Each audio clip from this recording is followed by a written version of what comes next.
नमस्कार। आज का वीडियो जो स्टूडेंट लाइब्रेरियन बनने की सोच रहे हैं या लाइब्रेरियन जो कोर्स करने की सोच रहे हैं उन सभी के लिए काफ़ी इंपॉर्टेंट होगा, क्योंकि आज की इस वीडियो में जब से आप एडमिशन लोगे या आपकी जब गवर्नमेंट जॉब लग जाएगी तब तक की जितनी भी चीज़ें हैं वो आपको इस वीडियो में क्लियर करूंगा। इस वीडियो को देखने के बाद में आपको किसी भी अदर वीडियो देखने की जरूरत नहीं पड़ेगी, क्योंकि यहाँ पर जितने भी कम से कम मैं यहाँ पर 7 से 8 पॉइंट क्लियर करूंगा जिनमें आपकी जितनी भी जो चीज़ें हैं वो क्लियर हो जाएगी। जैसे कि लाइब्रेरियन कोर्स क्या होता है और कौन कर सकते हैं, साथ में इनमें से जो लाइब्रेरियन कोर्स है इसमें कितने पार्ट होते हैं, कौन सा कोर्स बेस्ट रहता है। उसके बाद में थर्ड पॉइंट हो गया कि एडमिशन कैसे होता है, साथ में इसमें क्वालिफिकेशन आपकी क्या क्या होती है। फोर्थ पॉइंट हो गया आपका कि ओपन यूनिवर्सिटी साथ में डिस्टेंस से किस तरीके से आप कर सकते हैं। काफी स्टूडेंट सोचते हैं कि मैं जो लाइब्रेरियन कोर्स है वो डिस्टेंस से किस तरीके से कर सकता हूं, सरकारी नौकरी आपको कैसे मिलेगी, सैलरी इसमें कितनी रह सकती है, प्राइवेट सेक्टर में क्या इसका स्कोप रहता है, लाइब्रेरियन में कौन कौन से पद रहते हैं, सब कुछ इस वीडियो में क्लियर करूंगा। फर्स्ट पॉइंट की मैं यहाँ पर बात करते हैं कि लाइब्रेरियन कौन बन सकते हैं। देखो, आप सभी छात्रों को पता है कि जिस तरीके से काफी छात्रों की रुचि रहती है, काफी स्टूडेंट्स की जैसे इतिहास में रुचि रहती है, काफी स्टूडेंट्स की हिंदी में रहती है, काफियों की इंग्लिश में रहती है, उसी तरीके से काफी स्टूडेंट लाइब्रेरियन बनने की सोचते हैं। अब लाइब्रेरियन होता कौन है, ठीक है। जैसे कि आप मान लीजिए आपका जैसे स्कूल हो गया या आपका कॉलेज हो गया, कॉलेज में आपकी जैसे लाइब्रेरी रहती है, लाइब्रेरी में जाते हो आप, वहां पर एक तरीके से अच्छे तरीके से बैठ के शांति से आप वहां पर पढ़ाई करते हो।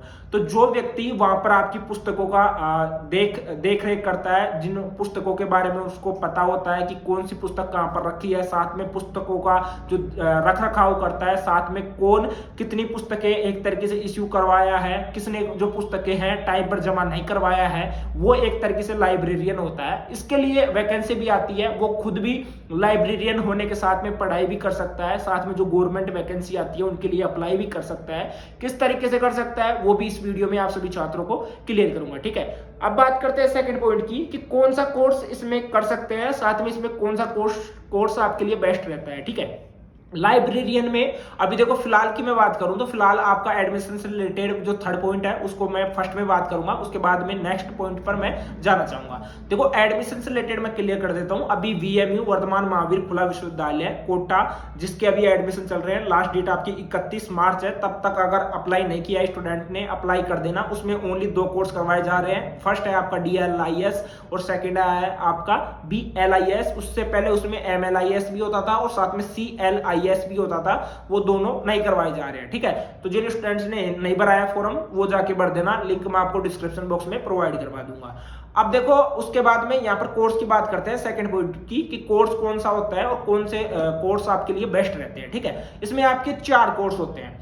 फर्स्ट कोर्स आपका होता है CLIS, यानी CLIS की फुल फॉर्म होती है सर्टिफिकेट इन लाइब्रेरी साइंस। ये आपका 6 से 12 मंथ का होता है। कुछ कॉलेज या कुछ यूनिवर्सिटीज को 6 मंथ में कंप्लीट करवाती है, कुछ यूनिवर्सिटीज को 12 मंथ में कंप्लीट करवाती है। 1 साल का ये कोर्स रहता है। इसके लिए जो कॉलेज की फीस रहती है, ठीक है, इसके लिए जो कॉलेज की फीस रहती है वो आपकी 3 से 4,000 रुपए आपकी रहती है। इसको गर्ल्स भी कर सकती है, बॉयज भी कर सकते हैं। गर्ल्स का जितना भी पेमेंट रहता है 3 से 4,000 रुपए पैसा रहता है, वो आपको मिल जाता है। वो आपको स्कॉलरशिप के माध्यम से मिलता है। उस स्कॉलरशिप का नेम यहाँ पर, अगर कोई राजस्थान के स्टूडेंट है उसको मैं यहाँ पर बताना चाहूंगा, बालिका दूरस्थ शिक्षा योजना।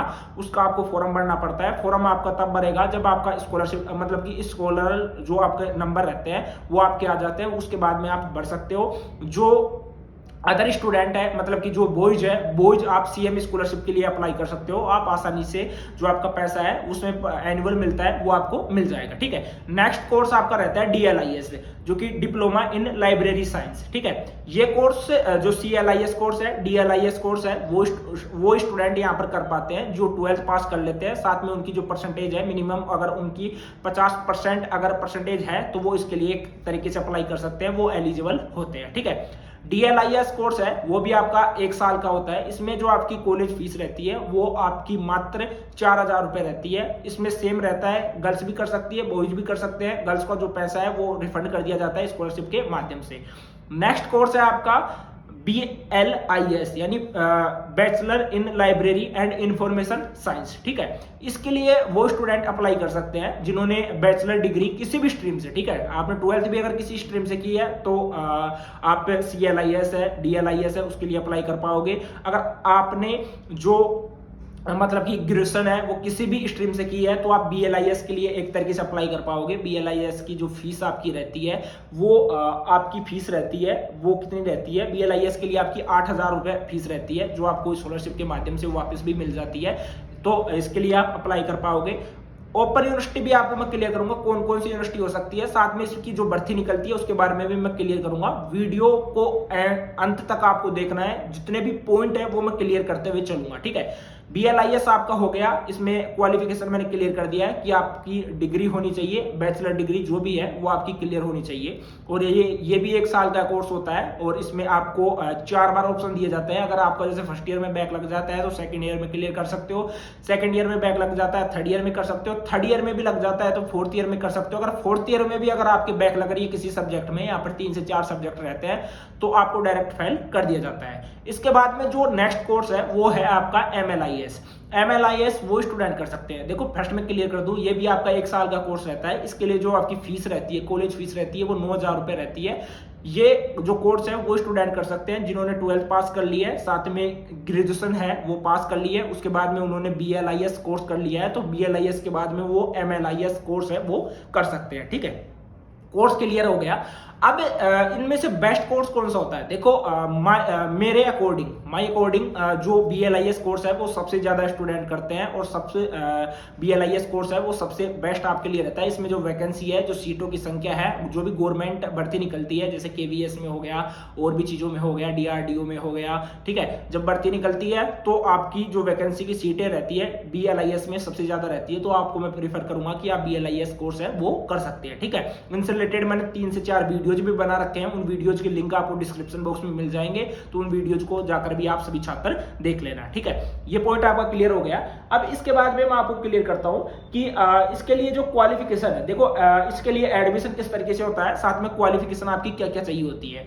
एडमिशन का मैं आपको क्लियर कर देता हूं। एडमिशन अभी फिलहाल 2023-24 के एडमिशन थे वो आपके चल रहे थे अभी VMU के द्वारा, साथ में IGNOU हो गया। ये ऐसी 2 यूनिवर्सिटी है जो कि साल में 2 बार इनमें एडमिशन होता है, तो आप इनमें अप्लाई कर सकते हो। एक एडमिशन आपका जुलाई में होता है, एक एडमिशन आपका दिसंबर में होता है, ठीक है। अभी दिसंबर के एडमिशन थे वो VMU वर्तमान महावीर खुला विश्वविद्यालय के द्वारा, ओपन यूनिवर्सिटी के द्वारा चल रहे हैं, और उनकी जो लास्ट डेट है वो 31 मार्च है, जो कि मैंने फर्स्ट में क्लियर किया है। तो जिन स्टूडेंट ने अभी भी नहीं भरा है तो वो भर देना। अगर कोई स्टूडेंट इसके बाद में देख रहा है तो आपको जल्द ही वह वीडियो अपलोड कर दूंगा कि अब कौन सी यूनिवर्सिटी के द्वारा जो एडमिशन है वो स्टार्ट होने वाले हैं, क्योंकि जुलाई में फिर से VMU के द्वारा एडमिशन आपके स्टार्ट होंगे, ठीक है।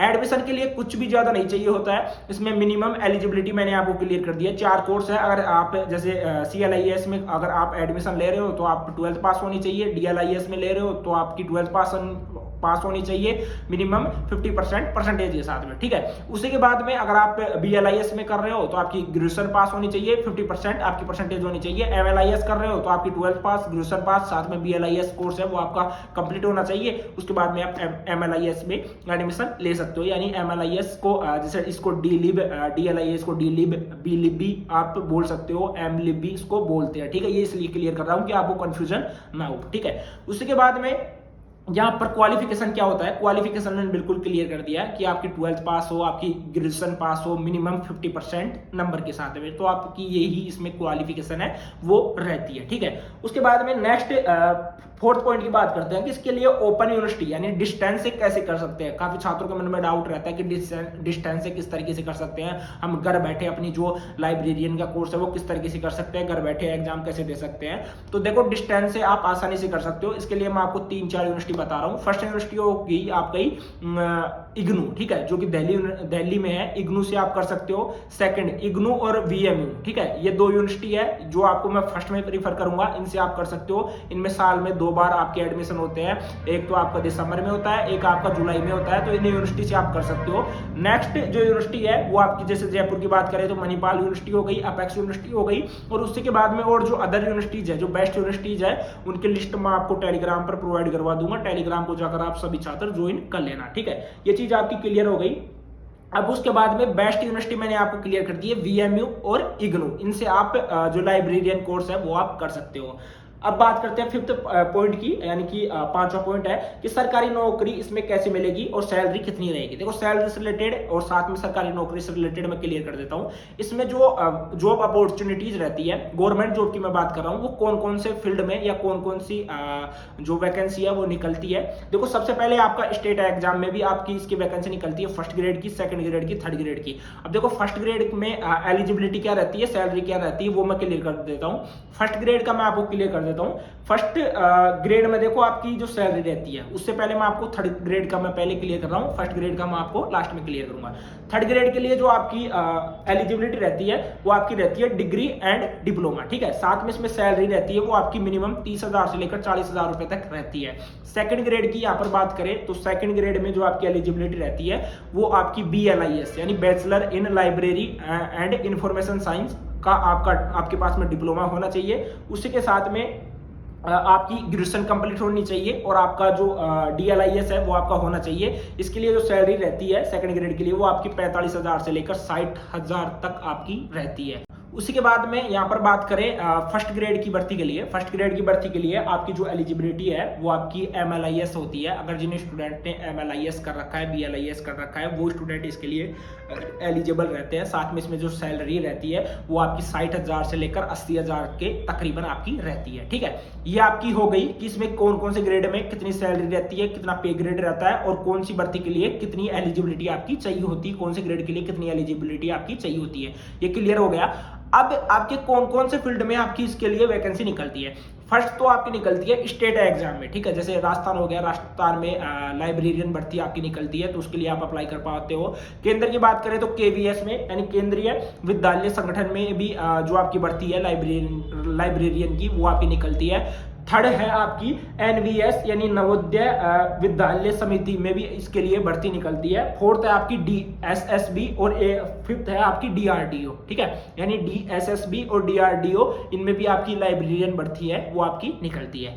ये बात क्लियर हो गई। अब उसके बाद में नेक्स्ट बात करते हैं इसमें सैलरी कितनी मिलती है। सैलरी आपको मैंने क्लियर कर दिया, फर्स्ट ग्रेड में कितनी रहती है, सेकंड ग्रेड में कितनी रहती है, थर्ड ग्रेड में कितनी रहती है, ये सैलरी आपको क्लियर यहाँ से हो गई है, ठीक है। बात करते हैं सिक्स्थ पॉइंट की कि लाइब्रेरियन में कौन कौन से पद होते हैं, ठीक है। लाइब्रेरियन में कौन कौन से पद होते हैं वो मैं आपको बाद में क्लियर करूंगा। उससे पहले मैं आपको क्लियर कर देता हूं कि जिन इसके लिए जो पोस्ट निकलती है वो पोस्ट में मतलब कि कौन कौन से पोस्ट पर आप नौकरी ले सकते हो लाइब्रेरियन में, ठीक है। जैसे फर्स्ट में हो गया आपका लाइब्रेरियन, इंफॉर्मेशन एग्जीक्यूटिव हो गया, डॉक्यूमेंटेशन ऑफिसर हो गया, इंफॉर्मेशन एनालिस्ट हो गया, लाइब्रेरियन इंडेक्सर हो गया, लाइब्रेरियन स्पेशलिस्ट हो गया, लाइब्रेरियन असिस्टेंट डायरेक्शन हो गया, डायरेक्टर हो गया, ठीक है। लाइब्रेरी इंफॉर्मेशन ऑफिसर हो गया, लाइब्रेरी डायरेक्टर हो गया, इंफॉर्मेशन आर्किटेक्ट हो गया, लाइब्रेरी साइंस टीचर हो गया, इंडेक्सर हो गया, कैटलॉगर हो गया। तो ये पोस्ट है जिनके ऊपर आप नौकरी आपको मिल सकती है, ठीक है। ये पॉइंट आपका क्लियर हो गया। उसके बाद में आपको मैं क्लियर कर देता हूं कि लाइब्रेरियन में कौन कौन से पद होते हैं। देखो पदों का मैंने आपको बिल्कुल क्लियर कर दिया कि किस तरीके से आपका सेकंड ग्रेड होता है, थर्ड ग्रेड होता है, फर्स्ट ग्रेड होता है, इनसे रिलेटेड मैंने बिल्कुल आपको क्लियर कर दिया है। और साथ ही में अब आपको मैं क्लियर करूंगा कि एडमिशन में किस तरीके के प्रोसेस आपको चाहिए होते हैं, डॉक्यूमेंट्स आपके क्या क्या लगते हैं, और साथ में और भी जो चीजें हैं वो मैं यहाँ पर आपको क्लियर करूंगा। प्राइवेट सेक्टर में भी आपके लिए स्कोप इसमें रहता है। देखो प्राइवेट सेक्टर का ये रहता है कि अगर आपने लाइब्रेरियन अगर आपने जो कोर्स है वो कर रखा है किसी भी मान्यता प्राप्त यूनिवर्सिटी से, तो आप प्राइवेट सेक्टर में भी इसकी काफ़ी वैकेंसीज निकलती है, लेकिन उसमें आपको सैलरी वगैरह और आप एक तरीके से परमानेंट उसमें नहीं रहते हो, आप टेम्परेरी रूप में रहते हो, कभी भी आपको उठाया जा सकता है। लेकिन जो गवर्नमेंट वैकेंसी आती है उनमें आप परमानेंट बन जाते हो, ठीक है। ये चीज़ें हो गई। अब उसके बाद में मैं आपको क्लियर कर देता हूँ। देखो इसमें क्या होता है, इसमें आपको एडमिशन लेने के लिए कुछ ज़्यादा रिक्वायरमेंट नहीं होती है। एलिजिबिलिटी मैंने आपको बिल्कुल क्लियर कर दिया। आपके कुछ डॉक्यूमेंट्स आपके लगते हैं, जैसे आपका जाति हो गया, मूल निवास हो गया, आपका जैसे सिग्नेचर हो गया, फोटो हो गया, उसके बाद में आपकी 12th की मार्कशीट हो गई, अगर आपका BLIS कर रहे हो तो आपकी ग्रेजुएशन की मार्कशीट हो गई, 50% वहाँ पर मार्क एग्रीगेट होने चाहिए, ये चीज़ें आपकी चाहिए होती है। साथ में देखो इसमें काफ़ी छात्रों के मन में जैसे इसमें रहता है कि सर इसमें जो प्रैक्टिकल वगैरह रहते हैं, साथ में एग्जाम है, वो किस तरीके से होता है। एग्जाम का मैं क्लियर करूंगा, उससे पहले मैं आपको क्लियर कर देता हूँ। देखो आप जब इसमें फॉर्म वगैरह के लिए आप अप्लाई करते हो तो वहाँ पर आपको एक SLM का ऑप्शन आता है, उसको आपको वहाँ पर एक तरीके से सॉफ्ट कॉपी की जगह आपको हार्ड कॉपी सेलेक्ट करनी होती है, क्योंकि उससे बुक्स वगैरह नहीं आती है। बुक्स आप बाहर से भी इसके लिए ले सकते हो, इसमें किसी भी प्रकार की कोई दिक्कत नहीं रहती है। स्कॉलरशिप के लिए आप इसमें जो भी चीज़ें हैं, स्कॉलरशिप का मैं क्लियर कर देता हूँ। स्कॉलरशिप अगर आप गर्ल्स हो तो आप बालिका दूरस्थ शिक्षा योजना के लिए अप्लाई कर सकते हो। अभी भी उसके फॉर्म चल रहे हैं। अगर अभी भी कोई छात्रा देख रही है इस वीडियो को तो अभी भी उसके फॉर्म चल रहे हैं, तो आप उसके लिए अप्लाई कर पाओगे और उसके फॉर्म आप आसानी से भर सकते हो। आप SSO ID पर, ठीक है, SSO ID पर जाकर आप लॉगिन कर लेना। वहाँ पर आपके जो एक तरीके से स्कॉलरल जो नंबर रहते हैं, जो कि आपके परीक्षा के नंबर रहते हैं, जो कि आपकी कॉलेज के द्वारा प्रोवाइड करवाए जाते हैं, वो नंबर वहाँ पर चाहिए होते हैं। साथ ही में आपकी कुछ और भी जो डिटेल्स है वो आपकी चाहिए होती है, जैसे आपकी फीस की रिसिप्ट वगैरह हो गई, या और भी जैसे आपकी मार्कशीट वगैरह हो गई, या आपकी कॉलेज में आपने एडमिशन लिया है, ये चीज़ें आपकी वहाँ पर चलती है। वो चीज़ें आपको वहाँ पर अप्लाई कर देना है। किसी भी नज़दीकी मित्र से आप करवा सकते हो। जो स्टूडेंट है, जो बॉयज है, वो CM स्कॉलरशिप के लिए अप्लाई कर सकते हैं, उनको वहाँ से स्कॉलरशिप है वो आपको मिल जाएगी। अब देखो, मेरे मायने में बेस्ट करियर ऑप्शन हो सकता है आपके लिए लाइब्रेरियन भर्ती। और इसमें जो सब्जेक्ट वगैरह रहते हैं, वैसे कुछ नॉर्मल सब्जेक्ट वगैरह नहीं रहते हैं। जैसे आप मानोगे हिंदी इंग्लिश हो गया, मैथ हो गया, रीजनिंग हो गया, साइंस हो गया, ऐसे सब्जेक्ट नहीं रहते। इसके जो सब्जेक्ट है वो अलग से होते हैं, क्योंकि इनके अलग ही एग्जाम होते हैं और अलग ही इनके लिए वैकेंसी वगैरह है वो निकलती है।